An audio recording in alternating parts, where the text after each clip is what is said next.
예. 미국 샌프란시스코에 권사님이 한 분 계셨습니다. 남편은 교회를 나가지 않았지만 이 남편은 돈을 많이 버는 사장이었어요. 그래서 이 권사님에게 이 권사님이 뭐 신앙생활을 잘해서 권사가 된 게 아니라 이 남편이 돈을 많이 버니까 남편에게 아내에게 용돈을 많이 줬어요. 그래서 그 용돈을 가지고 헌금하다 보니까 어느 순간인가 권사가 된 거예요. 예, 그러니까 이제 뭐 교회를 나와도 대충 나오시고, 이 삶의 이 권사님의 낙은 뭐냐면 친구들 만나서 돈 쓰고 또 이야기 나누고 이런 재미로 사시는 분이었어요. 그래서 뭐 이렇게 신앙생활 자체가 어떻게 보면 그 권사의 직분을 잘 감당하지 못하고 있었다는 것이죠. 근데 이 권사님에게 정신이 바짝 들 일이 갑자기 생긴 거예요. 이게 뭐냐면 아들이 갑자기 교회를 딱 끊고 막 나가는 인생이 돼버리는 거예요. 나쁜 친구들을 만나게 되고, 이 아들은 경찰서 유치장을 왔다 갔다 하고, 집에 오는 날은 뭐냐면 집에 있는 돈을 훔치러 들어오는 거예요. 막 가는 거죠. 여러분들 자녀들 키우기 쉽지 않죠? 특별히 우리 사춘기 자녀들 지금 키우고 있으신 분들 참 고생이 많으십니다. 대표해서 위로해드리고 싶습니다. 아이들이 만만치가 않아요. 뭐 지금 뭐 제 아이도 제 아이는 10살이기 때문에 아직 말 잘 들어요. 근데 사춘기를 지내는 아이들은 참 쉽지가 않을 것 같아요. 부모 마음대로 안 되는 거죠. 부모 마음대로 안 되는 게 있는데 그 자녀인 것 같아요. 내 아들도 사실 예전 교회에서 이 얘기를 했는지 모르겠지만, 예전 교회에서 유치부를 다녔을 땐가 1학년을 다녔을 땐가 그 담당 선생님이 저한테 갑자기 오더니 저한테 일러주는 거예요. 목사님 아들 요셉이가 블랙 리스트에 올라와 있습니다. 그래서 이렇게 얘기를 해주는 거예요. 그래서 깜짝 놀라잖아요. 목사 아들이 블랙 리스트에 올라간 것 자체가 이게 불안한 거예요. 그래서 물어봤죠. 왜 블랙 리스트에 올라갔냐? 그랬더니 아들이요, 예배 시간에도 놀고요, 성경 공부할 때도 놀고요, 막 이렇게 다 얘기를 해주는 거예요. 얼마나 가슴이 무너지겠어요.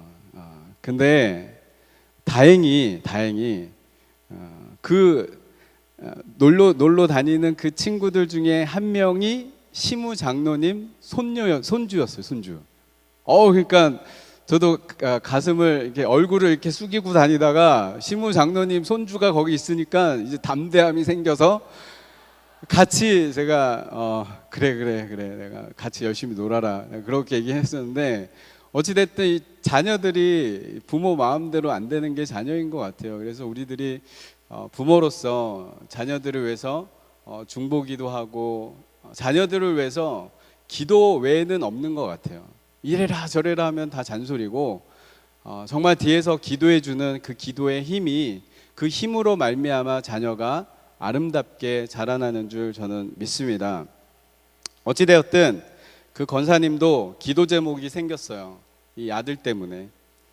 아들이 가출하고 나서부터 그 권사님이 기쁘겠습니까? 얼굴에 늘 슬픔이 있고 우울에 빠지고 괴로워하는 거예요. 어느 날 갑자기 생각을 해봤는데, 하나님도 나 때문에 되게 힘들었겠다라는 생각을 들고, 또 그때 마침 교회에서 메시지를 전하는 목사님의 말씀이 너의 믿음을 보려거든 너 자녀에게서 찾아봐라. 자녀는 부모의 얼굴이다 라는 이 메시지를 듣고 이 권사님이 충격을 받고 그때부터 이제 기도하기 시작했어요. 말씀을 보기 시작했어요. 늘 회개하고 아들을 위해서 기도하고 말씀으로 위로받기 시작했습니다. 아침 저녁으로 기도하고요, 아침 저녁으로 또 말씀을 보고요, 또 설교 테이프를 듣고요, 하나님의 말씀을 가까이 하고 늘 기도하는 그런 모습을 살게 되었다는 것이죠. 근데 하루는 아들이 몰래 들어와서 집에 들어와서 돈을 훔치러 오고 이렇게 몰래 들어왔는데 엄마가 기도하면서 말씀을 보면서 막 우는 장면을 본 거예요. 아들이 그 모습을 보고 나서 충격을 받고 내가 뭔가 잘못 살았구나 라는 마음을 품고 아들이 정신 차리고 다시 교회를 다니게 됐고요. 교회를 다니면서 하나님의 말씀을 듣다가 이 아들도 믿음이 들어가고 신앙생활을 잘하는 귀한 믿음의 가정이 되었다는 그 간증이 있습니다. 그렇습니다. 이 권사님은 이제는 엉터리로 신앙생활하는 게 아니라 이제 정말 권사로서 교회에서 부모 자녀 간에 문제가 있으면 그 부모에게 이렇게 얘기해요. 너 걱정하지 마. 자녀가 문제가 있어? 기도해. 말씀 봐. 설교 테이프 들어. 말씀이 너를 살리고 말씀이 가정을 살리고 기도가 우리 가정을 살린다 라는 이렇게 권면하는 권사가 되었고 전도하는 권사가 되었다라는 것입니다. 이 권사님은 말씀과 기도로 자신이 거룩해진 것만 아니라 아들까지도 변화받는 그런 축복을 누리게 되었다라는 것이죠. 오늘 본문 말씀 중에서 7절에 나오는 여호와의 율법, 여호와의 증거, 8절 말씀에 나오는 여호와의 교훈, 여호와의 계명, 9절 말씀에 나오는 여호와를 경외하는 도, 여호와의 법, 이것은 모두 하나님의 말씀을 의미합니다. 기독교인들은 참된 신앙인으로 성숙하기 위해서는 이 말씀과 기도 외에는 없다라는 것입니다. 잠언서 13장 13절 말씀에 이렇게 기록하고 있습니다. 말씀을 멸시하는 자는 자기에게 패망을 이루고 계명을 두려워하는 자는 상을 받느니라고 기록하고 있습니다. 저와 여러분들은 하나님의 말씀을 두려워하고 하나님의 말씀을 가까이에서 하나님으로부터 받는 복을 받아 누리시는 복된 원천교회 성도님들 되시기를 주님의 이름으로 축복합니다. 하나님의 말씀을 가까이 하면 개인의 인생도 바뀌어요. 뿐만 아니라 국가적으로도 하나님의 말씀을 가까이 하는 나라는 부강해지고 복을 받는다는 것을 우리나라를 통해서 우리들은 경험하지 않고 있습니까? 미국도 마찬가지입니다. 유럽 국가도 마찬가지입니다. 여러분들 노르웨이라는 나라 다 아실 거예요. 노르웨이. 지금부터 200년 전만 해도 이 노르웨이는 정말 볼품없는 나라였어요. 나무 껍질로 빵을 만들어 먹기도 하였고 길거리에서 굶어 죽는 사람들이 태반이었어요. 학교는 부족했고 대학은 아예 하나도 없었고 수백 년간 이웃 나라의 지배를 받다 보니까 그 나라 자체가 엉망이었어요. 그런데 1796년 4월 5일 한스 닐센 헤우게라는 젊은이가 성경 말씀을 통해서 회심을 경험합니다. 그래서 이 가슴에 예수 그리스도의 심장을 품고 말씀을 품고 1796년부터 1804년 약 8년 동안을 이 젊은이가 마을 곳곳을 다니면서 성경을 보급하고 성경 말씀을 전하고 작은 교회 1000개가 넘는 교회를 세우고 그곳에 하나님의 말씀으로 가르치고 그 사람들을 세우고 그 세워진 사람들이 또 다른 사역자가 되고 그 사역자들이 또 예수 그리스도의 그 복음의 말씀을 전하는 그런 나라가 되었다라는 것입니다. 지금 노르웨이 전 세계 국가 전 세계적으로 그 1인당 국민 소득이 전 세계에서 5등 안에 들어가는 강대국이 됐습니다. 훌륭한 교육 체계로 인하여서 문맹률이 0인 나라가 되었다라는 것입니다. 헤우게는 그 젊은이는 이렇게 고백합니다. 하나님 말씀이 우리가 이 세상에서 가진 모든 것보다 더 귀중하고 거룩한 보물이다 라고 고백을 합니다. 독일도 그렇습니다. 프랑스도 그렇습니다. 스위스, 미국, 한국 할 것 없이 하나님의 말씀으로 교육한 나라는 부강해진다는 것을 역사를 통해서 우리들이 직접적으로 경험하고 지금 이 나라에서 살아가고 있지 않습니까? 여러분들도 잘 알고 있으리라고 저는 믿습니다. 그렇다면 왜 성경을 가까이 하는 사람이 복을 받고 성경을 사랑하는 나라가 복된 나라가 되는, 왜 그렇게 되는 걸까? 그 이유는 성경이 가진 능력 때문이다라는 거예요. 말씀의 능력, 그 말씀의 능력 때문에 자연스럽게 하나님의 말씀을 가까이 하는 사람과 하나님의 말씀을 가까이 하는 나라는 복을 받을 수밖에 없다라는 겁니다. 어떤 말씀의 능력이 있습니까? 7절 말씀에 보겠습니다. 여호와의 율법은 완전하여 영혼을 소생시키고, 첫째, 하나님의 말씀은 완전하다는 거, 완전. 이 세상에 완전한 거 없어요. 이 세상에 완전한 게 있나요? 그런데 오늘 성경 말씀에서는 하나님의 말씀은 완전하다는 거, 완전. 완전하다는 말씀은 흠이 없다라는 거예요. 흠이 없다. 하나님의 말씀은 흠이 없기 때문에 사람의 영혼을 소성시키는 능력이 거기에서 나온다라는 거예요. 이 본문 말씀에서 소성시킨다라는 것은 회복시킨다라는 거예요. 여러분들 손가락 인형 속에 손가락을 넣어서 이렇게 꼼지락 하면 그 인형이 움직이는 거, 살아있는 것처럼 움직입니다. 하나님의 말씀이 내 안에 들어오면 내가 살아날 수밖에 없다라는 거예요. 회복받을 수밖에 없다라는 거예요. 그 살아있는 완벽하고 흠없는 말씀이 내 안에 들어오면 내 영혼이 죽어있던 영혼이 꼼지락 움직이는, 회복되는 역사가 있는 줄 저는 믿습니다. 에스겔서 37장에 마른 뼈 이야기가 나옵니다. 뼈에게 하나님이 말씀하십니다. 주 여호와께서 이 뼈들에게 이같이 말씀하시기를, 내가 생기를 너희에게 들어가게 하리니 너희가 살아나리라.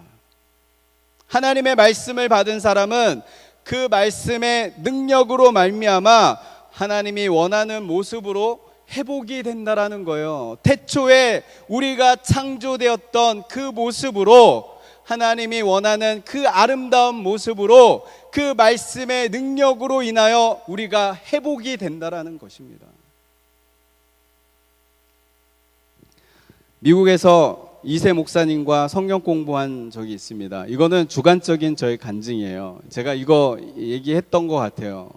여러분들 뭐 여기서 못 들은 분들도 있겠지만 주관적인 간증이기 때문에 그냥 듣고 한 귀로 이렇게 지나가도 됩니다. 저는 말씀을 그때 당시 너무 사모했어요. 말씀을 너무 많이 사모했고, 그 말씀을 사모하다 보니까 성경 공부를 하는데 하나님의 말씀을 듣는데 그 말씀의 내용은 기억이 안 나요. 근데 그 하나님의 말씀이 내 배꼽에서부터 차근차근 쌓여져 가는 것이 보이는 거예요. 이게 뭐지? 내 생애에 경험되어지지 못했던 그 상황들이 내 삶에 펼쳐지니까 내가 이해가 안 되는 거예요. 이게 뭘까? 성경 공부 내용은 안 들어오는데 그 말씀이 살아서 움직여서 내 배꼽에서부터 이 가슴까지 올라오고, 그 말씀이 또 목까지 올라오고, 그 목까지 올라왔던 말씀이 내 정수리까지 올라오면서 그 말씀이 내 전체를 꽉 찬 거예요. 그러니까 내가 이것을 감당하지 못해서 어쩔 줄 모르니까, 이 목사님도 약간 영적으로 용했던 목사님 것 같아요. 용한 목사님, 저의 상태를 보고 나서 이 사람이 2세 스타일로 하기 때문에 뭐 머리에 안수하고 기도한 게 아니라 내 그냥 어깨를 톡 쳤어요. 톡 치고 기도를 합시다. 기도를 하는데 그 배꼽에서부터 내 머리 정수리 끝까지 찼던 그 말씀이 불이 되는 거예요. 불이 되면서 그 말씀이 거기 안에서, 여러분들 말씀 살아 있습니까? 죽어 있습니까? 살아 있어요? 죽어 있어요? 살아 있어요. 죽어 있는 말씀이 아니에요.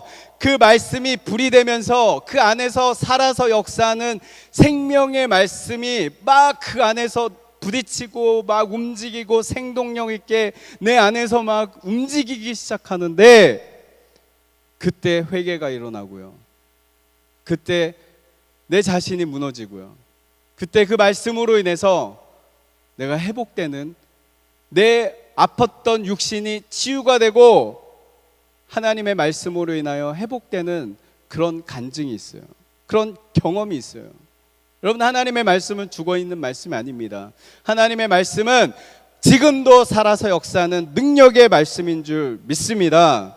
혹시 여러분들 교회 나오는데 영적으로 뭔가 답답하고 신앙이 희미하고 시들어져 버진 어떤 영적인 상태에 계십니까? 여러분들 말씀으로 돌아가십시오. 정답 그거 외에 없습니다. 하나님의 말씀으로 돌아가서 말씀을 주야로 묵상하고 그 가운데 기록한 대로 지켜 행하려고 기도로 몸부림칠 때 우리들은 살아날 수가 있다는 것입니다. 설교를 반복해서 들으십시오. 말씀을 들으십시오. 문강원 목사님 설교 들으십시오. 성경을 읽고 또 읽고 설교를 듣고 또 들으면 반드시 영혼이 회복되는 체험을 할 수 있을 것입니다. 완전하신 하나님의 말씀으로 인하여 영혼이 회복되는 은혜가 있으시기를 주님의 이름으로 축복합니다. 7절 하반절 말씀에 여호와의 증거는 확실하여 우둔한 자를 지혜롭게 하며, 하나님의 말씀은 확실하대요. 그 확실하기 때문에 우둔한 자로 지혜롭게 하는 능력이 있다라는 거예요. 확실하다는 것은 뭐냐면 영어로 sure. 뭐냐면 믿을 만하다, 의지할 만하다, 신뢰할 만하다 라는 뜻이에요.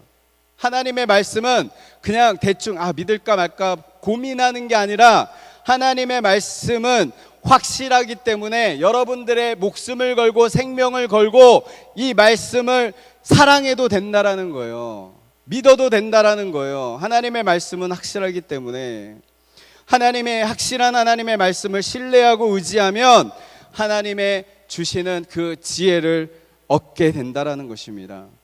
인생의 참된 지혜는 성경을 통해서 얻을 수 있어요. 지혜롭게 살기를 원하는 사람은 성경을 보세요. 우리는 성경에서 두 가지 지혜를 얻을 수 있습니다. 성경이 주는 첫 번째 지혜는 구원에 이르는 지혜입니다.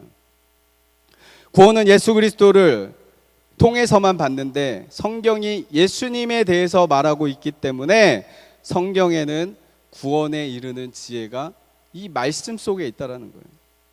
예수님은 요한복음 5장 39절 말씀에서 이렇게 이야기하고 있습니다. 너희가 성경에서 영생을 얻는 줄 생각하고 성경을 연구하거니와 이 성경이 곧 내게 대하여 증언하는 것이니라. 사도 바울은 디모데후서 3장 15절 말씀에서 이렇게 기록하고 있습니다. 또 어려서부터 성경을 알았나니 성경은 능히 너로 하여금 그리스도 예수 안에 있는 믿음으로 말미암아 구원에 이르는 지혜가 있게 하느니라. 아멘. 구원에 이르는 지혜가 있다라는 거예요. 성경에. 여러분들 구원의 확신이 없으십니까? 여러분들 신앙생활 하는데 내가 지금 죽으면 천국 갈 수 있다, 내가 예수님을 정확하게 믿고 예수님은 나의 왕이시다 라는 그런 구원의 확신이 긴가민가 하시다면 하나님의 말씀을 보세요. 하나님의 말씀을 내 생명처럼 생각하고 주야로 묵상하는 그런 삶을 살아갈 때 그곳에서 구원에 이르는 지혜가 있기를 주님의 이름으로 축복합니다.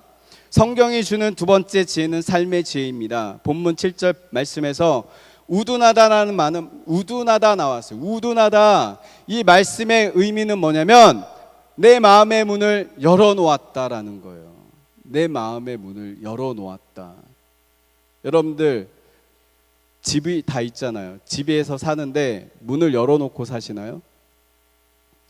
문 열어놓고 사시는 분 계세요? 혹시 도둑님 들어오십시오 하고 문 열어놓고 사시는 분 계세요? 없을 거예요. 다 걸어 잠그고 자요. 근데 우둔하다라는 것은 뭐냐면 나의 마음의 문을 열어놓았다라는 거예요. 그래서 내 마음의 문을 열어놓았기 때문에 수많은 정보들이 내 마음속으로 들어옵니다. TV를 통해서 들어옵니다. 또 다른 세상에서 이야기하는 수많은 세계의 어떠한 그 사상과 진리라고 이야기하는 것들이 막 내 마음속에 들어옵니다. 그런데 이것이 들어와서 내 마음의 문을 활짝 열어놓았으면 온갖 것들이 들어와서 내가 붙잡아야 할 것과 버려야 할 것들이 몰라요. 내가 붙잡고 가야 될 것이 있고 내가 버려야 할 것들이 있는데 이것을 우리가 분간을 못하기 때문에 우둔하다라고 성경에서 우리들을 이야기하고 있는 거예요. 조금만 앞이 혼란스러워도 어디로 가야 할지, 내가 어떻게 해야 될지 갈피를 잡지 못하는 우리들이 지금 삶의 현주소, 이 삶을 살고 있지 않습니까? 그러나 주의 말씀은 우리들에게 선명한 기준을 제시해 주기 때문에 말씀을 받아들이기만 하면 내가 걸어야 할 그 길을 하나님의 말씀을 통해서 보여주고 있다라는 것입니다. 다른 말로 분별력이 생긴다는 것입니다. 시편 119편 105절 말씀에서 다윗은 이렇게 고백합니다. 주의 말씀은 내 발의 등이요 내 길의 빛이니이다 라고 고백을 합니다. 그는 인생을 지혜롭게 산 사람 중에 대표적인 사람입니다. 그가 그렇게 지혜롭게 살 수 있었던 것은 하나님의 말씀이 그 발의 등이 되고 빛이 되었기 때문에 다윗이 지혜스럽게 살 수 있었다라는 것입니다. 신명기 4장 6절 말씀에서 모세는 이스라엘 백성들에게 너희는 지켜 행하라. 이것이 여러 민족 앞에서 너희의 지혜요 너희의 지식이라. 그들이 모든 규례를 듣고 이르기를 이 큰 나라 사람은 과연 지혜와 지식이 있는 백성이로다 하니라. 이스라엘 백성들이 하나님의 말씀을 가까이 하면 세상 사람들이 그 모습을 보고 야 너희들은 정말 하나님 잘 믿는 하나님의 백성이다 라고 이야기를 하는 거예요. 하나님의 말씀, 우리들은 연약해요. 그렇지만 하나님의 말씀의 능력을 경험하는 사람은 세상 사람들이 알아봐요. 세상 사람들이. 여러분들 록펠러라는 사람 다 아실 것입니다. 2000년 교회사에서 최고의 물질적인 복을 받아 누렸던 사람입니다. 그는 늘 이렇게 고백합니다. 내 사업의 성공 비결은 하나님께로부터 온 지혜다라고 합니다.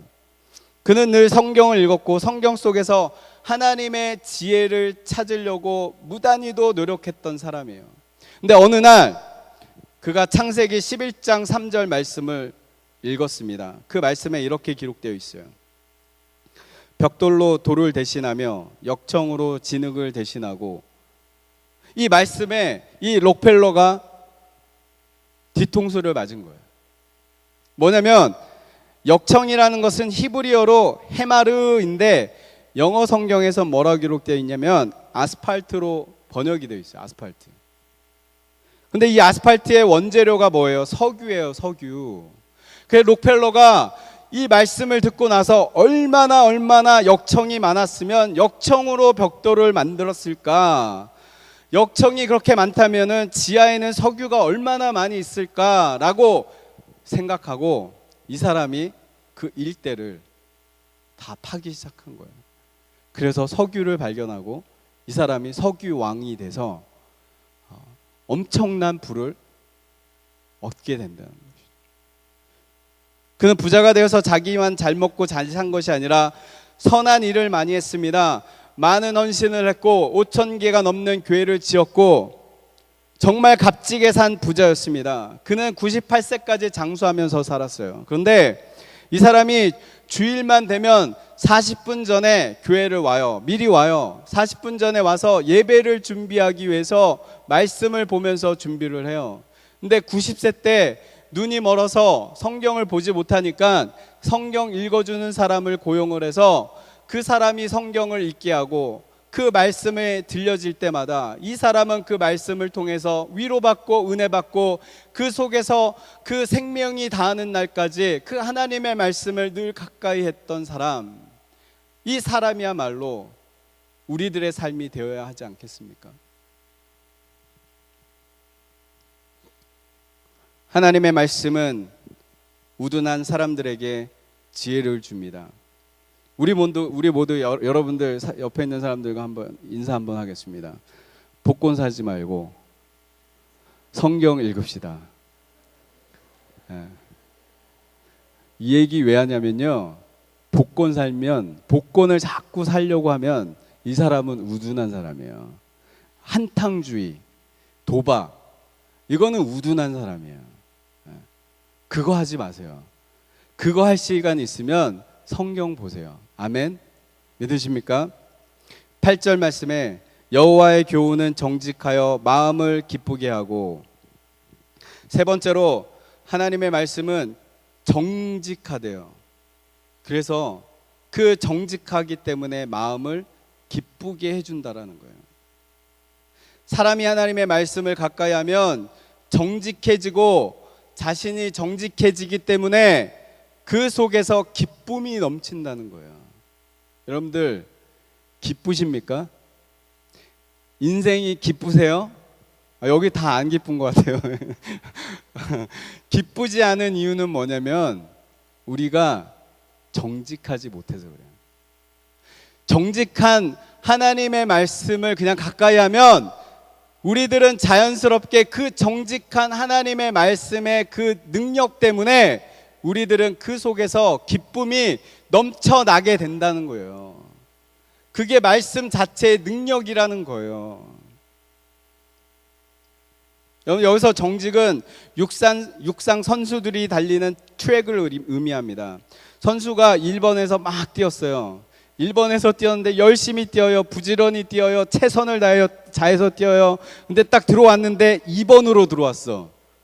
이렇게 어떻게 되는 거예요, 이거? 1번에서 뛰었는데 2번으로 나왔어요. 어떻게 되는 거예요? 실격되는 거예요, 실격. 정직이라는 것은 내가 가야 할 길만 바라보고 달려가는 거예요. 이 정직의 의미가 그런 의미가 있어요. 선수가 자신이 달려야 하는 트랙에서 벗어나면 실격 처리가 되는 거예요. 자신이 달려야 할 트랙을 알고 그 길로 갈 때만이 만족이 있고 좋은 결과가 있다라는 것입니다. 인생도 마찬가지예요. 하나님이 나에게 원하는 길이 있어요. 내 인생의 트랙이 있다라는 거예요. 우리가 그 길을 갈 때 우리의 인생의 기쁨이 거기에 있다라는 거예요. 예레미야 15장 16절 말씀에서 예레미야는 이렇게 기록하고 있습니다.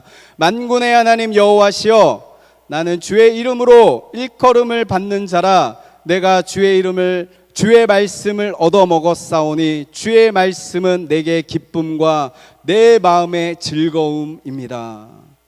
사실 예레미야의 형편은 죽을 수밖에 없는 엄청난 어려운 상황 속에 있는 거예요. 근데 이 예레미야는 하나님의 말씀을 받아먹고 그 하나님의 말씀으로 인해서 살아나는 거예요. 하나님의 말씀으로 인하여 그 말씀 때문에 기쁨이 넘치고 즐거워하고 있다라고 지금 예레미야가 고백을 하고 있는 것입니다. 하지만 그는 하나님의 말씀을 양식으로 먹었고 그 말씀으로 인하여 회복되는 사건이 예레미야서에서 기록되고 있다는 것이죠. 외적 환경을 초월하는 기쁨이 그에게 주어졌다는 것입니다. 사도 바울도 마찬가지입니다. 로마의 감옥에서 마지막이 가까이 옴을 알고 디모데에게 부탁을 합니다. 성경에서는 책이라고 이야기하고 있지만 성경책을 갖고 와라 부탁을 합니다. 하나님의 말씀을 감옥에서도 이 사도 바울은 말씀을 가까이 했다라고 이야기하고 있습니다. 로마 감옥 안에서, 그리고 그 말씀 안에서 자신이 자신의 인생의 트랙을 올바로 달리고 있는가, 그 올바로 달리고 있는 것을 확인하고 나서 이 바울은 세상이 주는 기쁨이 아니라 하나님이 주시는 그 기쁨을 그 감옥 안에서 누렸다라는 것입니다. 그래서 빌립보서에 보면, 이 사도 바울이 썼던 이 빌립보서에 보면 기뻐하고 기뻐하라. 내가 다시 말하는데 이 기쁨이, 내 기쁨이 하나님이 주신 기쁨이고 우리가 마땅히 기뻐해야 할 마땅히 기뻐해야 할 우리의 그 은혜가 하나님이 우리에게 주신다. 너희들은 기뻐해라. 감옥 안에 있는 사람이 감옥 밖에 있는 사람에게 그렇게 위로하고 있다라는 거예요. 이게 말이 됩니까? 감옥 안에 있는 사람을 위로해 줘야 되는데 감옥 안에 있는 사람이 감옥 밖에 있는 빌립보 교인들에게 기뻐하고 기뻐해요.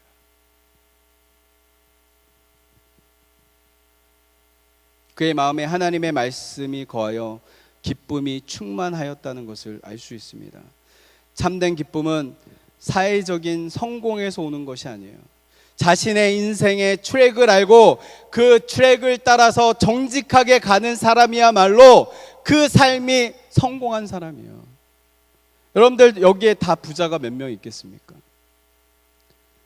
부자 몇 프로에 있겠습니까? 다 부자 될 수 없어요. 다 성공해서 잘 나가는 사람 다 되면 좋겠지만 몇 프로밖에 안 돼요. 돈 때문에 오늘도 물질 때문에 고민하면서 헌금하는 손길들이 있는 거 저도 압니다.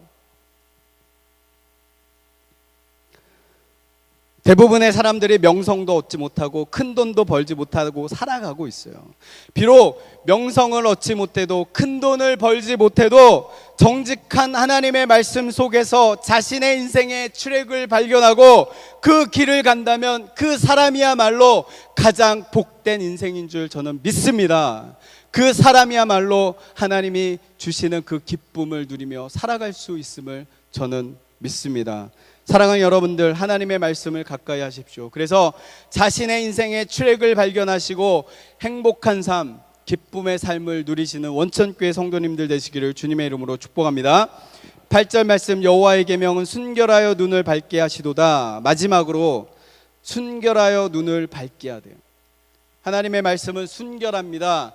순수합니다. 이 세상의 어떠한 것보다도 가장 순수한 것이 하나님의 말씀인 줄 믿습니다. 순수한 하나님의 말씀을 가까이 하면 말씀이 우리의 눈을 밝게 한다는 거예요. 눈을 밝게 한다는 것은 뭐예요? 보이지 않았던 것이 보이게 되는 역사가 있다라는 거예요. 우리가 보지 못했던 것을 말씀을 통해서 보게 된다라는 것입니다. 말씀은 눈을 밝게 하는 능력이 있다라는 것이에요. 그 능력을 두 가지로 설명해 보겠습니다. 저는 먼저 말씀은 안경입니다. 안경의 역할을 합니다. 저는 중학교 때부터 안경을 썼습니다. 근데 안경을 딱 벗는 순간 눈에 뵈는 게 없어져요. 네. 눈에 뵈는 게 없어져요. 제 안경 벗었을 때 저한테 가까이 오지 마세요. 뵈는 게 없어져요. 네. 안경을 벗으면 운전도 못해요. 운전도 못하고요. 안경을 벗으면 사람도 못 알아봐요. 제가 이렇게 딱 벗으면 여기 있는 사람도 못 봐요. 눈이 되게 나빠요. 그래서 목소리를 듣고 그 사람이 그 사람인가 보다 그냥 대충 감을 잡아요. 책도 안경 벗으면 제대로 못 봐요. 그런데 그 보지 못하는 것을 보지 못할 때 안경을 딱 쓰게 되면 그게 보이는 거예요. 환하게 보여요. 여러분들 환하게 다 보여요. 그게 성경의 역할이라는 거예요. 성경을 보게 되면 내가 이 안경 벗었을 때 눈에 뵈는 게 없었던 것처럼 성경을 통해서 세상을 바라보게 되면 세상에서 보이지 않았던 것들이 보이게 된다라는 거예요. 이거 신기한 비밀 하나 가르쳐 주는 거예요. 여러분들 아주 이거 정말 비밀스러운 거예요. 여러분들 이거 이제는 여러분들의 안경 쓰신 분들 안경으로 세상을 보지 마시고 여러분들의 눈으로 세상을 보지 마시고 하나님의 말씀을 묵상하면서 그 속에서 그 성경을 통해서 세상을 바라보는 세상의 가치관을 바라보고 성경의 기준으로 성경의 가치관으로 살아가는 여러분들 되시기를 주님의 이름으로 축복합니다. 이것이 하나님의 말씀의 역할이다라는 거예요. 눈에 뵈는 게 없었던 인생이 하나님의 말씀을 통해서 보이지 않았던 중요한 것을 확실하게 보게 되는 그 은혜가 있다는 것입니다. 두 번째로는 말씀은 등불입니다. 어두운 길을 갈 때 등불은 어둠을 물리치고 길을 보여줍니다. 등불이 없다면 돌에 걸려 넘어질 수도 있고요. 원수가 파놓은 함정에 빠져서 죽을 수도 있어요. 그런데 등불은 그 모든 것을 볼 수 있게 해준다라는 거예요. 하나님의 말씀은 우리의 인생의 길의 등불입니다. 하나님의 말씀은 세상 만사를 다 보이게, 환하게 보이게 해줘요.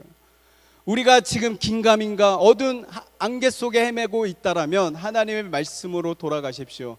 여러분들이 그 말씀을 통해서 확실한 비전, 확실한 하나님의 꿈, 하나님이 보여주시는 우리의 인생을 말씀 속에서 정확하게 우리의 인생이 무엇이 옳고 그른지, 내가 잘하고 있는지, 내가 잘못하고 있는지, 내가 이 길을 갈 때 하나님이 원하는 길을 가고 있는지 아닌지를 성경을 통해서, 성경이 등불의 역할을 하기 때문에 내가 지금 옳은 길을 가고 있구나, 내가 잘못된 길을 가고 있구나, 내가 잘못된 것을 선택했고 내가 옳은 것을 선택했고, 그것이 하나님의 말씀을 통해서 우리들이 해결이 된다라는 것입니다.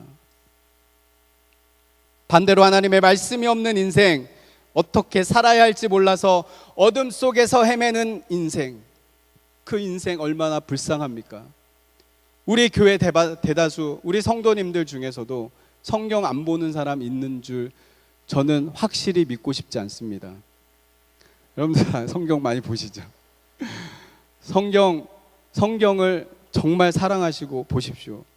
영국의 철학자 버틀랜드 러셀이 죽기 전에 자서전을 썼습니다. 그가 이렇게 이야기합니다. 철학은 내 인생을 유실시켰다. 나는 삶의 실제를 동분서주하며 추구했다. 그러나 나는 그 삶의 실체를 찾지 못했다라고 고백을 합니다. 인생의 실패는 딴 거 없어요. 돈 못 번다고 실패한 게 아니에요. 월세 전전긍긍하며 살아간다고 해서 그게 인생의 실패한 게 아니라, 인생의 실패는 하나님의 말씀을 등지는 데서부터 시작이 된다라는 것을 여러분들이 믿으시기를 바랍니다. 그 사상이나 이론이 아무리 훌륭해도 하나님의 말씀을 등진 철학이나 사상은 우리의 눈을 어둡게만 할 뿐입니다. 제발 요즘에 뜨는 그 법정 스님, 그 동영상 좀 보내주지 말아주세요. 어떤 분은 그거를 보내주면서 은혜 받으십시오 하고 보내주는데요, 저는 뭐라고 설명해 줄 모르겠어요. 감사합니다 해야 될지, 뭐 이런 거 보내주지 마세요 그러면은 시험 받아서 교회 떠날까봐 제가 두려워요. 그런 거 보내주시는 사람 있어요. 제발 보내주지 말아주시고요. 하나님의 말씀을 등진 아무리 화려한 지식이나 화려한 사상이나 화려한 모든 것들은 하나님의 말씀 안에 없다면 그것은 다 여러분들이 쓰레기로 생각해도 됩니다.